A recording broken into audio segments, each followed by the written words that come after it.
Nós já estamos de volta e agora o nosso assunto, você já sabe, né? É sobre finanças. Nós estamos com o consultor financeiro Matheus Machado. Finanças, mas hoje mais ligado à aposentadoria, né? Às vezes, quando nós falamos sobre este tema, muitas pessoas, principalmente aquelas mais jovens, né, pensam que não precisam se preocupar, porque ainda demora muito tempo, né? Muito tempo para se aposentar, então que não vão preocupar por agora com isso. Gente, pois é, mas é preciso preocupar sim, viu? Porque o quanto antes nós começarmos a nos programarmos, melhor ainda, né? Então, a aposentadoria é o tema da nossa conversa com o Matheus Machado nesta segunda. Bom dia, Matheus. Bom dia, Síria. Bom dia para todo mundo. Boa semana. Pois é, Matheus, quando a gente fala em aposentadoria, vem muitas coisas à nossa mente, né? Essa questão da Previdência Social estar quebrada, a reforma da Previdência, que é uma novela toda aí, e isso gera muita insegurança, muita incerteza para as pessoas. O fato é que não dá para ficar dependendo só do resultado dessa reforma da Previdência, para aguardar aí que tudo vai ser resolvido sem que haja uma intervenção nossa, né? Sim, a aposentadoria totalmente dependente da Previdência Social, ela já deixou de ser uma realidade há um bom tempo. Na verdade, a gente teve esse choque de realidade com a necessidade da reforma, que, bom ou não, ela é necessária, o país precisa disso para retomar o crescimento econômico, mas se você analisar as pessoas que já estão aposentadas há um certo tempo, essas pessoas elas não recebem proporcionalmente o mesmo valor que um dia elas contribuíram ou que um dia elas planejaram. Por exemplo, recebem bem menos, né? A gente teve uma época que as pessoas podiam contribuir sobre o teto e o teto era 10, 20 salários mínimos. Essas pessoas hoje, às vezes, elas recebem 4, 5. Por quê? Porque a correção salarial, ela só é compatível com a inflação se você receber um salário mínimo. Se você receber mais de um, com o passar do tempo, isso vai perdendo valor. Então, se você não se organizar de forma privada, até o seu planejamento, ainda que você pense, não, eu consigo viver com 5 mil reais se eu me aposentar com 5 mil, ou consigo viver com 1.000, mas com o passar do tempo, esses 1.000 ou esses 5, eles vão perder valor. E a pessoa vai ter dificuldades no futuro, né? Vai ter dificuldades. Então, assim, a previdência privada, ela surgiu como uma das principais alternativas para aquelas pessoas que não têm conhecimento sobre investimentos ou não têm intenção de conhecer e querem um produto mais fácil, mais disciplinado, porque muitas vezes você programa que aquele valor já saia da sua conta de forma automática, e tem também a previdência que as empresas fazem, né, de parceria. Além disso, há outros modelos, mas é preciso se planejar de forma particular, privada. Para aquelas pessoas que estão mais jovens ainda, né, estão nos acompanhando e já pensam que tem que tomar uma atitude, fazer alguma coisa nesse sentido. O que é mais garantido hoje? É essa opção que você deu da reforma privada, Matheus, ou não? Há outros que você acha, que você acredita que podem ser, ter mais identificação com esse público?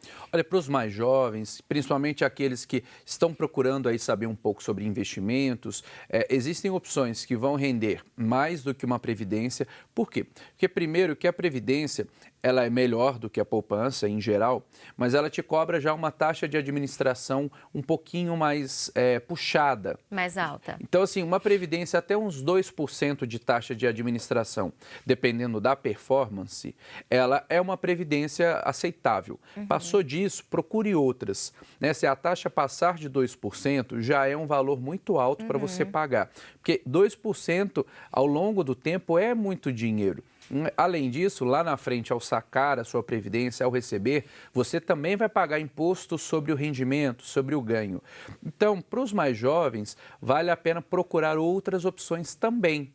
Não é que você não precisa fazer a previdência privada. Se você falar assim, olha, eu quero uma coisa garantida, que eu vou ter disciplina, faz um pouquinho de previdência, mas procura ali os títulos do Tesouro Direto. Procure dividir. Diversificar, bons CDBs, bons fundos de investimentos. Existem fundos de investimentos em renda fixa, que eles rendem bem. Esses dias eu estava vendo um fundo que ele rendeu 1,2 no mês e era um fundo mais atrelado à renda fixa. É claro que ele pode não render isso todos os meses, mas eles vão render mais do que a poupança e mais do que a previdência privada. Então, para quem é mais jovem, escolher isso, mas ter um critério antes, que é: eu tenho que garantir um valor que eu vou poupar. Então, assim, a gente tem, né, o percentual para reserva de emergência, que a gente já falou muito aqui sobre isso. Para outros projetos, e a aposentadoria, ou o momento de ter liberdade financeira, ele tem que ter um percentual respeitado. Que percentual deve ser esse? Depende da sua idade, tá? Mas as faixas são assim, quanto mais novo você é, menor é esse percentual para a aposentadoria. Por quê? Porque você ainda está construindo outras conquistas. E quanto mais você vai se aproximando ali da faixa de 50, 60 anos, maior tem que ser esse percentual. Vai ter que desembolsar mais dinheiro. Mais dinheiro, isso? Exatamente. Porque a lógica é, eu estou mais novo, eu ainda não tenho patrimônio, eu ainda estou começando uma família, começando uma vida. Quando você está mais velho, a gente subentende que isso já aconteceu. Então, significa que você tem que focar no momento de poder parar de trabalhar, porque esse é um ponto interessante e crítico. As pessoas falam, eu quero trabalhar enquanto eu estiver vivo, porque eu amo trabalhar. Mas não pensam que talvez o mercado não esteja preparado para isso. Ou que talvez a própria natureza dela, o corpo, não consiga mais responder. Exato. E aí se eu puder trabalhar, ótimo. E se eu não puder, ou porque eu não tenho saúde, ou porque eu não tenho emprego? Tem que contar com Vai isso. viver de quê? Né? Então, tem que ter esses a realidade pontos alimenta o tempo inteiro. Exatamente. Esse ponto de tomar esse cuidado é fundamental. Então, quanto mais novo, diria assim, uns 20% você começa pensando ali com uns 20 anos. Parece muito, mas não é. Essa era a pergunta tá? do Bruno Guimarães, lá de Contagem. Um abraço para você, Bruno, que ele queria saber com qual idade assim que você começar a ganhar dinheiro. Poupar. Viu, Bruno? Começou a ganhar dinheiro, já comece a poupar.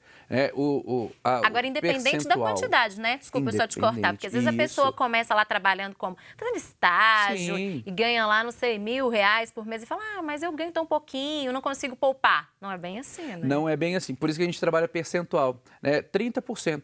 Se você ganha R$500 lá no seu estágio e consegue poupar 30%, são R$150 que você poupa por mês. Você fala, nossa, mas é muito. Então tá, tenta chegar no máximo que você conseguir.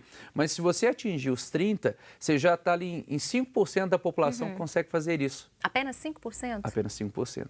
A gente espera que mais daqui a pouco, né? Mas hoje, 10% da população consegue poupar e apenas 5% consegue poupar 30% ou mais. Agora, Matheus, quando você falava dessa questão da previdência privada, né?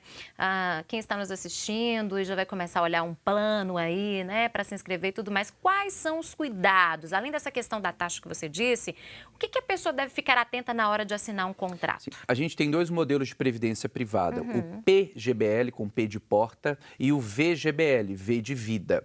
O PGBL, ele é um plano muito específico. Ele é para aquelas pessoas que declaram no modelo de imposto de renda completo, para as pessoas que recolhem o INSS.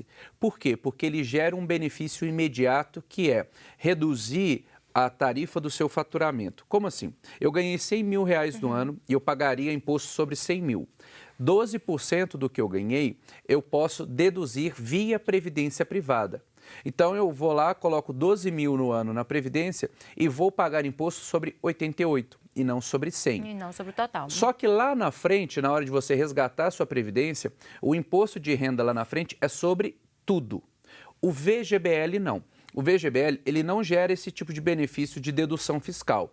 Só que lá na frente, no VGBL, você só vai pagar imposto sobre o rendimento e não sobre todo.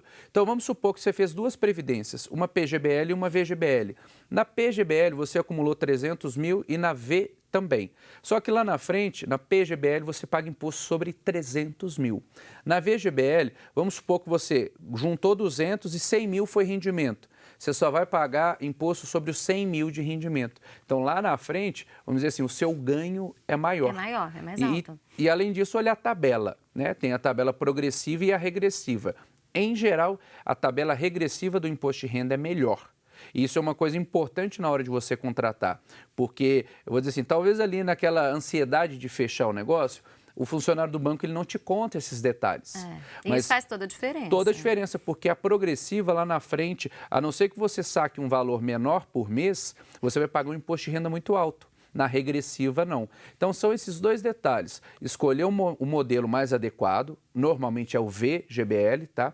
E escolher a tabela de imposto de renda melhor, que em geral também é regressiva.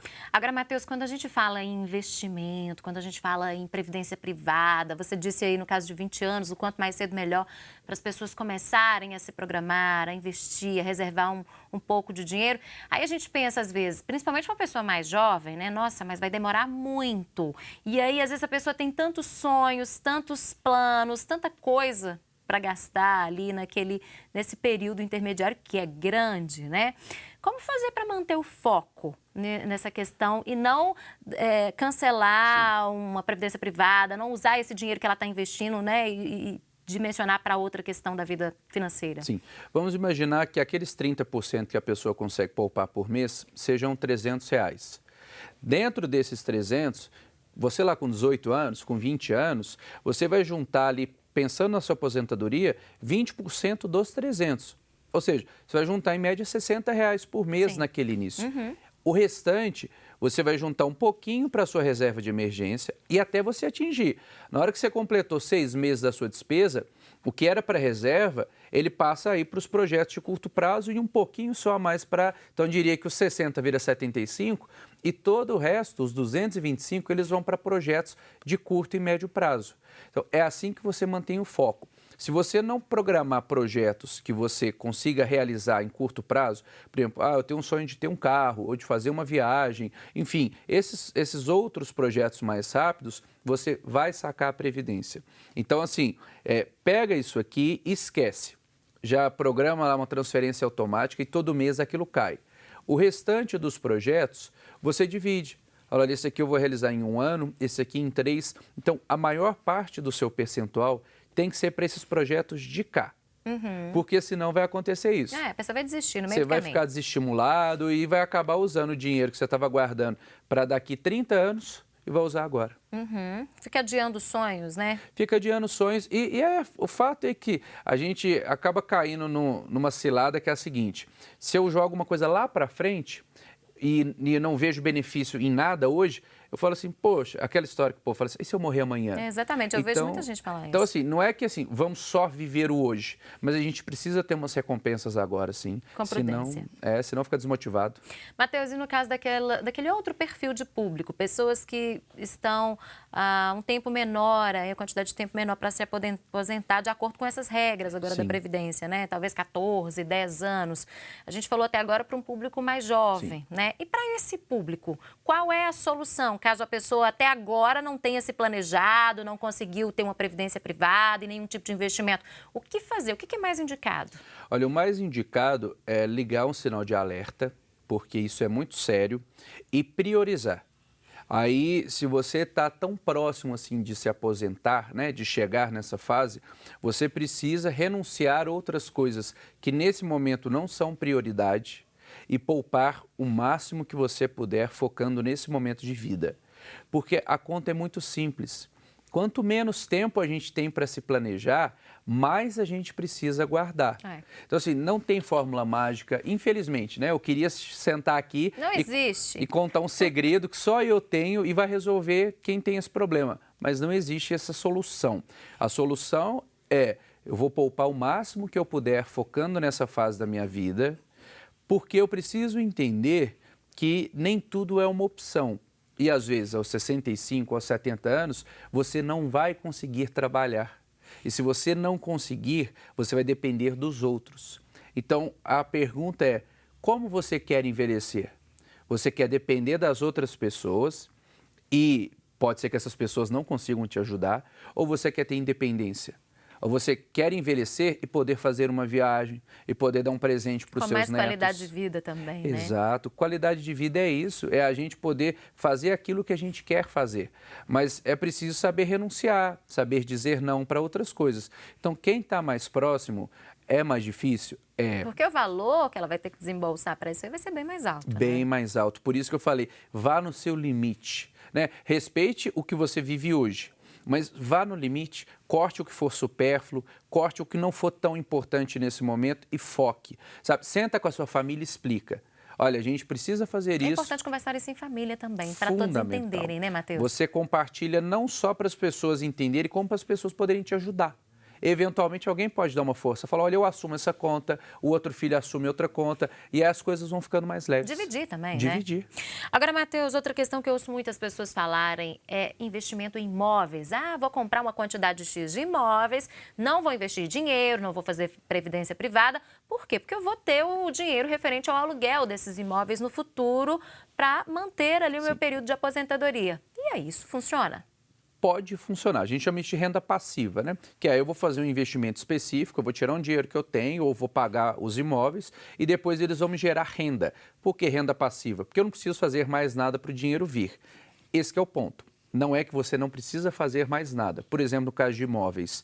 E se ele não estiver alugado? Exatamente. Né? No caso de uma crise no setor imobiliário. Exato. E a gente está vendo, né? Só você andar na rua, não falta placa de aluga e venda. Então, assim, esse é o grande risco, né? O risco dos imóveis é, se ele ficar desocupado, você, proprietário, vai pagar o condomínio, o IPTU, a manutenção, e outros eventuais danos que possam ser causados ao imóvel. Tudo por conta do proprietário. Tudo por conta do proprietário. Eu conheço casos de pessoas que têm mais prejuízo hoje em manter o imóvel do que retorno com o aluguel. Então, assim, é um detalhe importante porque não há garantia de ocupação. A não ser que você faça um contrato, né, com um banco público, uma empresa que fala, eu vou alugar por 10 anos. Tem uma garantia ali, mas né? nem isso anda muito comum, viu? Ou seja, deixa eu ver se eu aprendi direitinho. Eu posso até ter uns imóveis ali para alugar, mas, em contrapartida, eu tenho que ter um dinheiro reservado, investido, no caso de uma eventual quebra de contrato, um tempo sem locação, eu consegui manter ali, de certa forma. Exato, entendeu muito bem. Diversificação, né? Não dependa de uma fonte de renda só. Você pode até ter os imóveis, mas faça outros investimentos que também vão te dar renda para que, caso em algum momento esses imóveis comecem a complicar, você não dependa só deles. Programação, planejamento e foco. Essas Exato. 3 palavras fazem parte aí de quem quer ter uma aposentadoria tranquila no futuro, né? Fazem milagre. Então vamos começar o quanto antes, viu, gente? Exato. Matheus Machado, muito obrigada pela sua vinda aqui no programa hoje. Bom dia e até segunda-feira. Obrigado, bom dia, boa semana para todo mundo e vamos guardar dinheiro. Vamos guardar dinheiro, vamos tentar pelo menos, investir. Né, gente? A gente faz uma pequena pausa, voltamos daqui a pouquinho, não saia daí.